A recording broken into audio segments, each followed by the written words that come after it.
ដូរពីប៊ូតុងបែបនេះមកជាអេក្រង់លាតស្មើដូចទូរស័ព្ទរបស់ខ្ញុំបែបនេះអូខេស្វាគមន៍មកកាន់វីដេអូរបស់ខ្ញុំ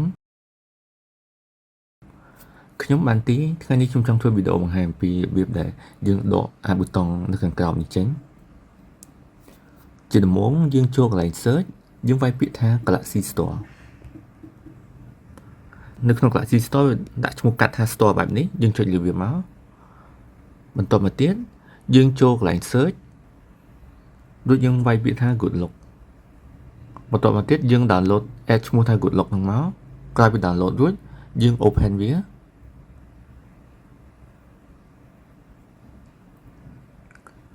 រួចហើយយើងចូលទៅ search ដើម្បីរកមើលថា app ឈ្មោះថា Now Star យើងអូសចុះក្រោមនេះប៉ុន្តែនេះដោយសារខ្ញុំ download ហើយអញ្ចឹងវានៅខាងលើស្រាប់បន្ទាប់មកទៀតយើង start វាទៅហើយយើងចេញមកក្រៅវិញបន្ទាប់មកទៀតយើងអូសវាឡើងខាងលើយើងចូលកន្លែង search ម្ដងទៀតបន្ទាប់មកយើងយកពាក្យថា navigator នេះកន្លែងដែលគេដាក់ថា navigation bar នេះបន្ទាប់មកទៀតយើងចូល navigation bar ក្រោយមកយើងរើសយក option ឈ្មោះថា swift gesture ហើយយើងនឹងឃើញមានប៊ូតុង3ខាងក្រោមនេះបន្ទាប់មកយើងចូលកន្លែង more option ចំពោះoption ដែលខ្ញុំរើសយកគឺខ្ញុំរើសយក swift from bottom បានន័យថាយើងអូសពីខាងក្រោមទៅហើយបន្តមកទៀតវាមាន option ដែលយើងរើសថាមានអា3នេះបានន័យថាយើងពេលដែលយើងអូសវាទៅវានឹងបើក all tab ទាំងអស់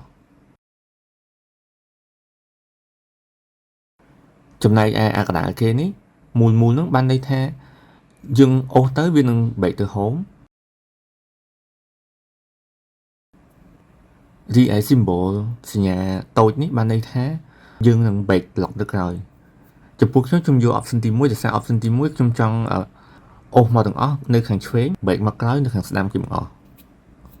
បន្ទាប់មកទៀតយើងចុចបិទ gesture hint ធ្វើបែបនេះអេក្រង់របស់យើងនឹងលាតស្មើដូចខ្ញុំបង្ហាញបែបនេះ